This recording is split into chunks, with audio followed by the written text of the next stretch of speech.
Welcome to this episode of Inside Frenship. I am your host, Rachel Forbes, and I am a student in the Frenship TV Practicum class.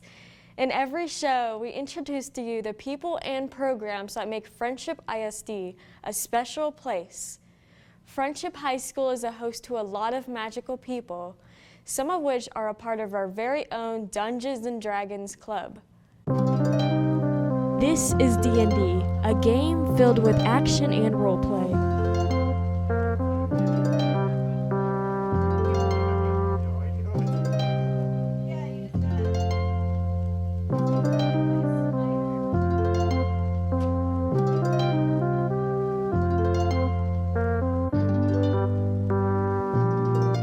This is the head of the club, Mr. Cortez. I'm in charge of this club. I started 3 years ago, so this will be my 4th year. I had no clue what I was doing the first year, but we've learned from a lot of errors and mistakes, and I feel like we're actually coming in strong. We have 37 students that joined this year, and that's not including the Dungeon Masters that we have, which are 4, and then we have 3 staff members.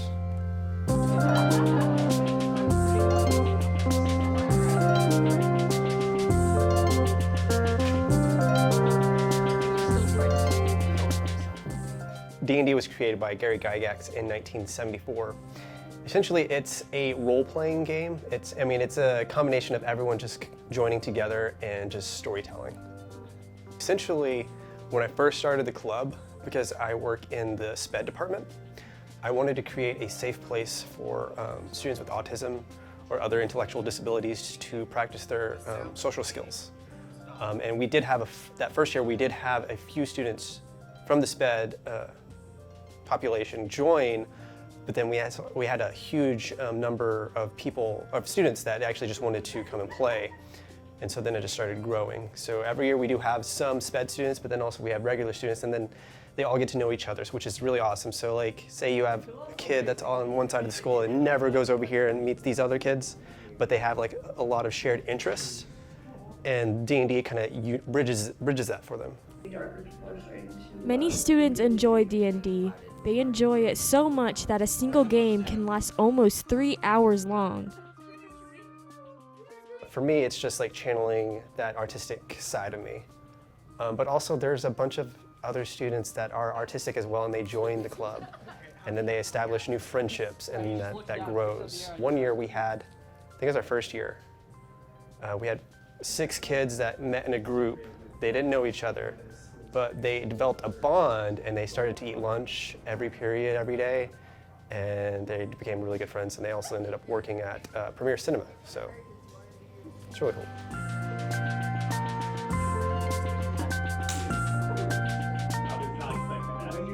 So right now we meet every Thursday, 4 to 7, on certain like special holidays. I'm a huge fan of the month of October. And Christmas is fun too. We extend for like another hour or so. But 4 to 7 Thursdays. And I do have a sign-up sheet this year because there's a huge number of students joining, and we have to find Dungeon Masters for each group. So to secure your spot, make sure you sign up and talk to me beforehand. A new program of study to Frenship High School's CTE department has worked its way into the pipeline. Mr. Hardy and the plumbing program are excited to join the Frenship ISD vocational family.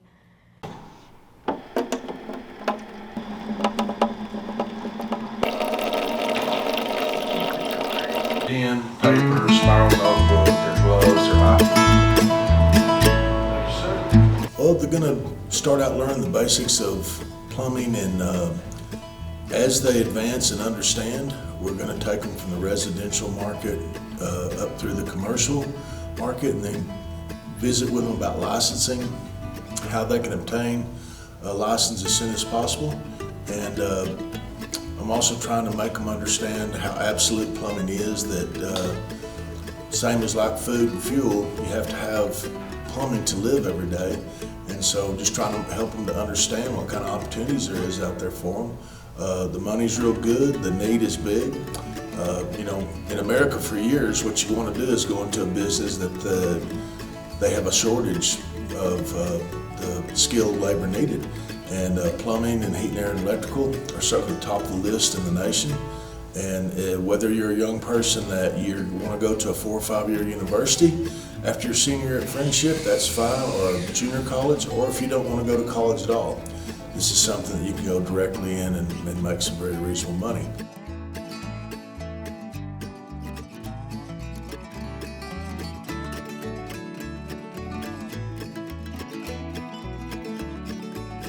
In America today, we just need more skilled people in the plumbing industry that understand how to deliver safe water and safe storm sewer, safe sanitary sewer, and make sure that potable water is available for everybody anywhere. So that's kind of where I'm starting foundation-wise with the students.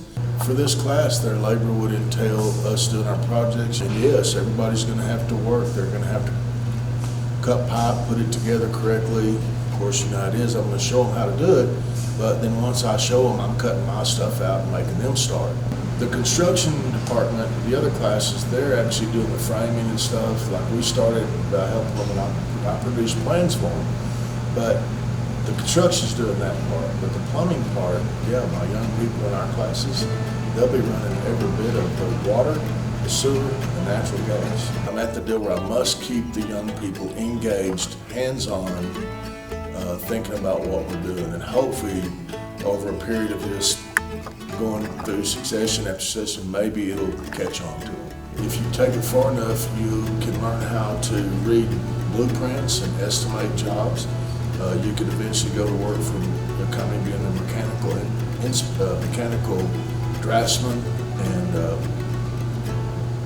you know, to do that part, you of course have to gain your master license and then be able to understand CAD craft. That's where all the plans are computerized off of. So they could do that and become what contractors call their estimator, okay? So that's kind of another step up. Also, besides the estimating plans, again, if they want to go far enough, they could also, I guess you wouldn't say this was different than plumbing, but you could be a utility, like an infrastructure contractor. That's the kind of people that put all the underground utilities in subdivisions and stuff. But to me, I don't know of anything else that you would gain by that as far as the plumbing business goes. I guess if you want to go to work for a supply house, that, you know, people that all they do is sell plumbing material, you could go to work for one of them if you were familiar with all the different types of fittings and pipe and inventory.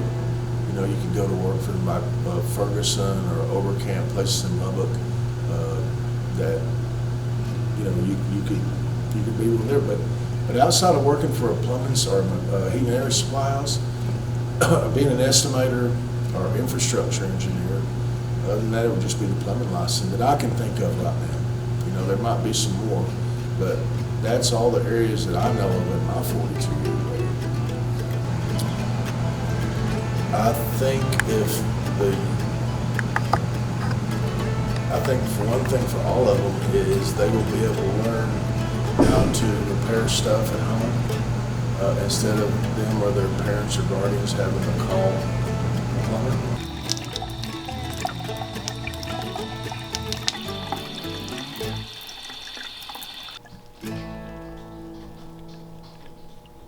Tune up your clarinets and get out your reeds. There is a new teach on the block. Michelle Lessing may be new to the band department at Frenship, but she is no stranger to the joys of music.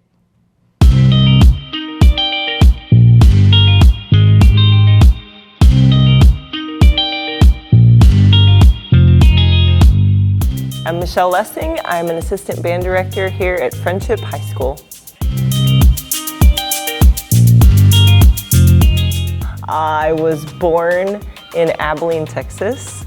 I went to school in Abilene and then I jumped over to Tech for college. I got really lucky I went to band camp at McMurray University, and David Shea was the clarinet, the woodwind instructor there at the time. And so since I was 12, he's been my clarinet teacher. Been a band director for the past 14, 15 years. I definitely think my toolbox has acquired some more tools. So that's nice. When you first start teaching, it can be a little overwhelming, but I was lucky. I had a lot of support. It's really gathering everything that I've learned so far and then realizing how much I still have to learn. That's pretty awesome, and it's helpful. Clarinet is my primary, and I can also play bassoon, oboe, euphonium. Basically, they start you on all the instruments so that you can get around. I have a dog. She is very wiggly and lovable. She is a lab. She has no tail, but she's really cute. She loves to play catch, and sometimes she can actually catch things flying in the air.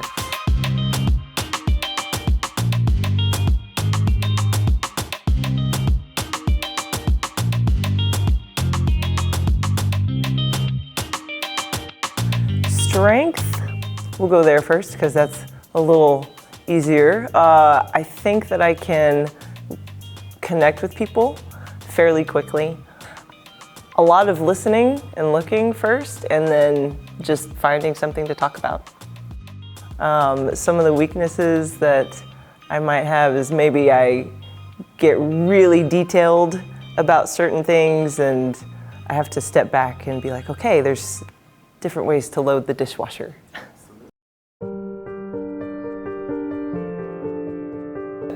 When I temper that, it can become a very good superpower. Friendship is definitely bigger. I think that initially when I walked in, it was so welcoming, and it is still welcoming. It's amazing how quickly I have grown to love it, and I want to put my best into it. So as far as differences go, you know, high school, people can say high school is high school, but I do see that there is definitely a passion and a drive here, so it's nice to be part of. I think it was more of like bringing it into focus. The passion still exists, and any high school that you walk into, you'll be able to see that. Just being in the middle of, say, a rehearsal, you know, doing the warm-up. You can hear it, you can see it. I refer to it as like a timeline.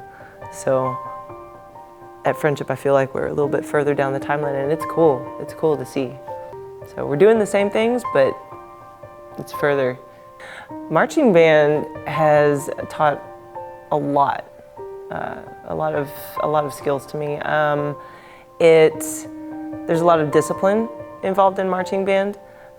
Just being out in the elements and being warm or being too cold or working with other people. You know, learning various different shows, various different sets. That can be a lot of pressure, and I think it prepared me not only for this job, but also for life. I think that's probably my faith, and just, you know, taking a breath and realizing that, you know, I'm here to help my students, I'm here to help my coworkers, I'm here to help my family. You know, I'm a person that enjoys the morning coffee, and I say a little prayer at the same time. So knowing that each day is a new day, and that I can contribute and learn and grow and share, that's what gets me out of bed. I think music education gives meaning to what we do. Life isn't just about paying bills, going to work, making dinner. You know, that creativity is what drives us, just without sounding too broad, but for humanity. Otherwise, life can get pretty boring. All of the arts, being able to express yourself is critical for us. Making them feel like they are seen. Everybody gets tired, people can get frustrated, but connecting with them on a way that they can maybe dig a little bit deeper and know that, hey, yeah, I'm a little warm, but I'm gonna stick this out. I'm just gonna be patient, and I'm gonna see what happens. I'm gonna see how I can contribute. I think if people know that they are needed, that helps a lot. Friendship Nation! Friendship Nation! Friendship Nation! Let's go Tigers! Friendship Nation! Let's go Big Blue! Friendship Nation! Friendship Nation! Come on Tigers! Friendship Nation! Friendship Nation! Let's go Big Blue! Friendship Nation! Come on Friendship! We are the Friendship Band.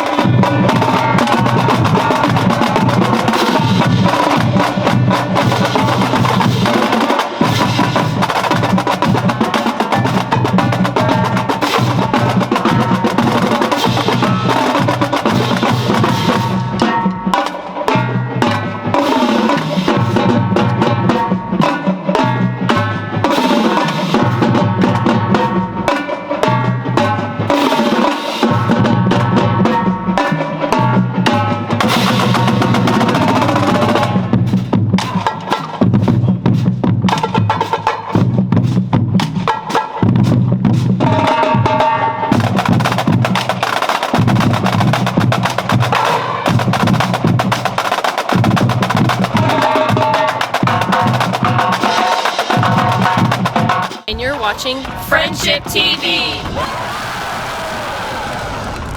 We had our very first Friendship pep rally and our homecoming game. Friendship beat Monterey at home, and it was the first time the two teams have met up since 2015. Take a look at the awesome show our pom, cheer, and band put on at the pep rally, and the great job our athletes did on the field.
There are no fear for these gears.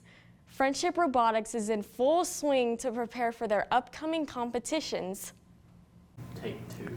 Robotics at Frenship started as one of the fastest growing clubs and has since turned into one of the most interesting and creative classes at Frenship.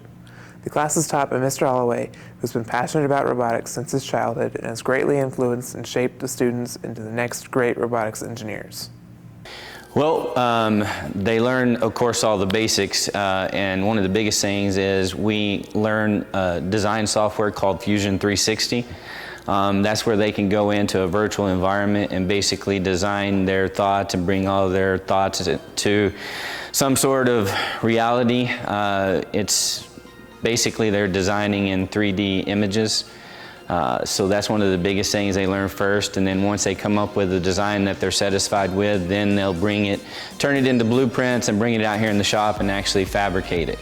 So they learn anything from what motors are involved to mechanical mechanisms that we would have in there, like intake systems, shooting mechanisms, lift mechanisms, gear ratios, I mean pretty much the whole 9 yards.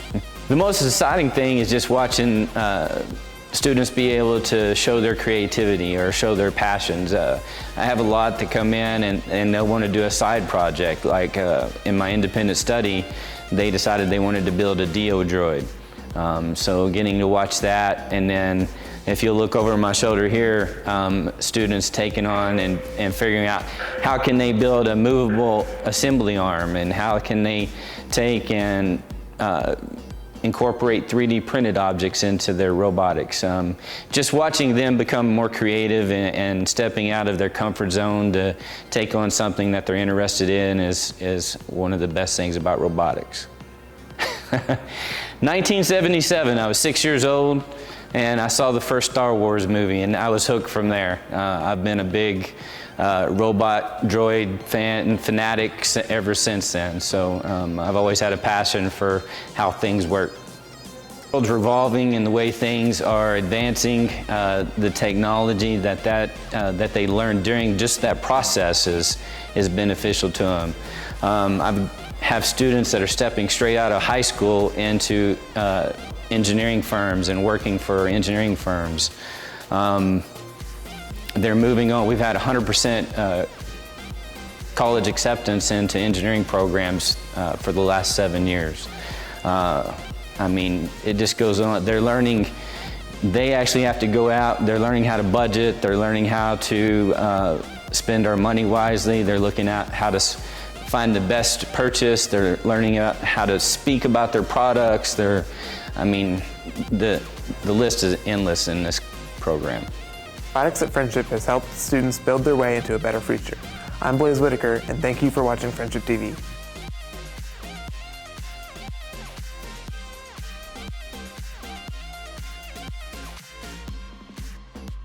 Each Inside Frenship episode, we will be featuring one of the awesome staff that helps the high school function.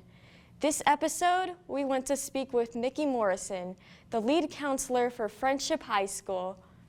My name is Nikki Morrison, and I am the lead counselor at Frenship High School. This is my 17th year to be a counselor. This is my 13th year in Frenship and my 7th year at Frenship High School. I've been married to my husband Jeff for 23 years, and we have 3 boys, and I have a daughter-in-law. My boys, one is a teacher and a coach. My daughter-in-law is a school counselor. And then my youngest sons, one is a senior here at Frenship and one is a junior here at Frenship this year. And then the newest addition to our family, I have a precious granddaughter, and her name is Collins. I was fortunate enough to I worked at the same school as my boys when they were in elementary school. And so it's something I'm used to and I love. Just knowing they're in the same building as me just brings me some comfort. I don't know how they feel about it. They could probably care less, but I do love having him here. It's opened my eyes just working with teenagers, and a student may mention something that I had never thought about from their perspective. And so I really feel like it's helped me in my parenting to be maybe more empathetic, or sometimes the other end, and kind of like giving them some tough love, like, you're all right, let's move on.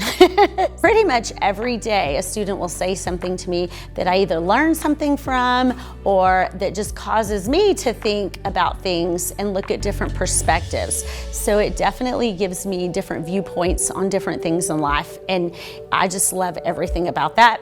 And I love that every day is a new day with students because I never know what is gonna walk through the door and what kind of situation we're gonna have to deal with or what fun things I'm gonna experience that day. I would say the last couple of years, we see a lot of anxiety, you know, whether that's pressure students put on themselves. I see a lot of external pressure put on students, trying to live up to an expectation that maybe they see on social media. That's a hard thing to live up to.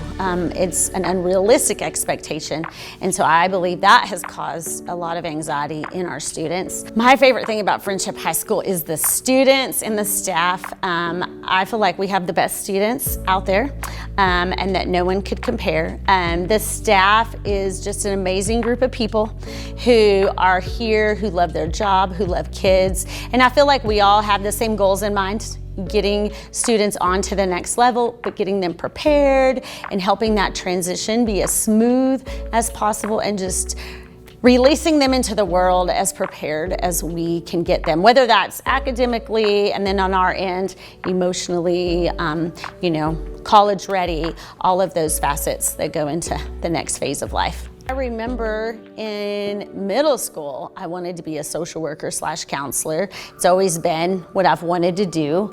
I just have always wanted to help and serve. I've always wanted to work with youth and with kids. It's just, that is definitely my passion, and I found that early on when I was in middle school and I got to start babysitting, and I loved being around kids and the serving part, just helping kids in whatever way. Emotionally, helping them get on an academic track so they can get on to the next level, helping them with college and career planning. I love all the aspects of it. And I guess I can't really pinpoint it to one person. I remember one person, a middle school teacher of mine, Mrs. Maldonado, she inspired me just to become a teacher and come into the educational field. I never really even talked to my high school counselor. And so I remember that I really didn't even know who my high school counselor was. And so that in turn, I have tried to make sure that my students know who I am and know that I'm there for them, just because I don't remember that being a thing back when I was in high school.